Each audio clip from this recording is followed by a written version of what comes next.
नमस्कार आदाब दोस्तों, हिंदू वॉइस में आपका स्वागत है। मैं हूं इकराम। बात करते हैं ईरान की, क्योंकि ईरान की तकरीबन 36 वेबसाइटों को अमेरिका ने ब्लॉक कर दिया है, बंद कर दिया है, बैन कर दिया है पूरी तरह से।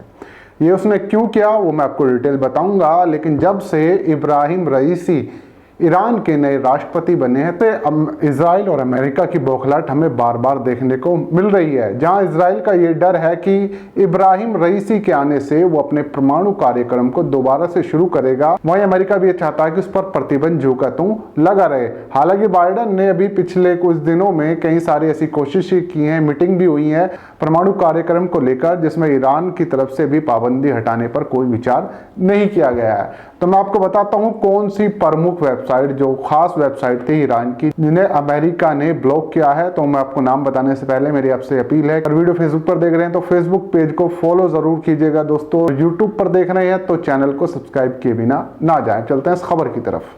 तो खबर यह दोस्तों कि कुछ बड़ी वेबसाइट, जो नामी गिरामी वेबसाइट है ईरान के मीडिया संस्थानों की, इंग्लिश लैंग्वेज में है ज़्यादातर, इसलिए उनको आसानी से अमेरिका ने ब्लॉक लिस्ट में डाल दिया और ब्लैक कर दिया है।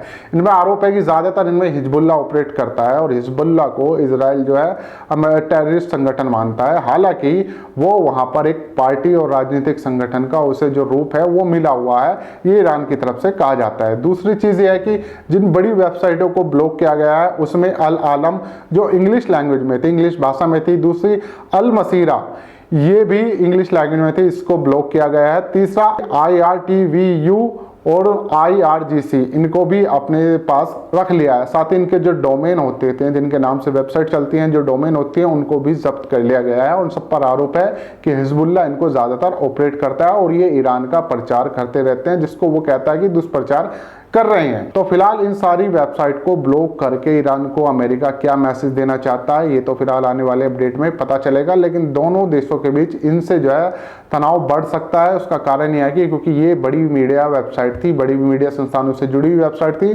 जिसको अमेरिका ने ब्लॉक कर दिया है।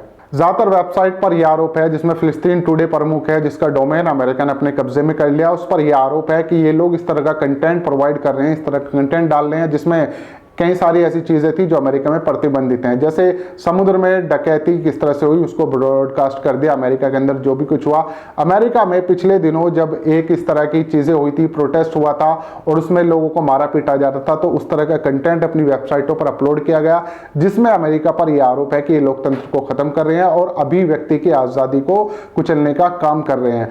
साथ ही इन वेबसाइटों पर यह भी आरोप है कि इन्होंने इस तरह का झूठा प्रोपेगेंडा चलाया, जिसमें इजराइल और सऊदी को एक खड़ा करके और अमेरिका, तीनों को एक साथ खड़ा करके ईरान के खिलाफ कुछ मुहिम शुरू करने का आरोप इन वेबसाइटों पर लगा है कि इस तरह के कंटेंट अपने यहां पर डाल रहे हैं और उस तरह पूरी दुनिया में परोस रहे हैं, ये प्रचार कर रहे हैं ईरान का। साथ ही अमेरिका, इजराइल और सऊदी अरब पर बड़े आरोप लगा रहे हैं कि ये लोग सेना के साथ मिलकर यहां पर जो है अत्याचार को बढ़ावा दे रहे हैं।